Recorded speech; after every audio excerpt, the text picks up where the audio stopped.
സുനാമണി ആണോ ഇല്ലയോ ഇങ്ങനെ കിടക്കാൻ? ഇങ്ങനെ കിടക്കുന്നതാണോ ഇല്ലയോ? ഇതെന്തോ ഇത്? ഇങ്ങനെയാണോ പിള്ളേർ കിടക്കേണ്ടത്? ഇവിടെ 2 പെൺപിള്ളേരുള്ളതല്ലേ? തൊത്തുമണി എന്തോ കിടപ്പാ ഇത്? ഇതെന്തോ ഇത് കീറി വെച്ചിരിക്കുന്നേ?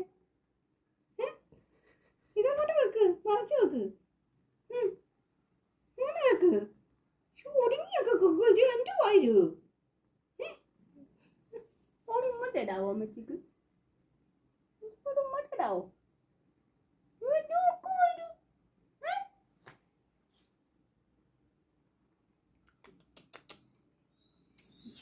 എന്താ പടി പല്ല് രണ്ടെണ്ണം ഇരിക്കുന്നുണ്ട്. തൊത്തുമണി അമ്മച്ചേരി തൊത്തുമണി.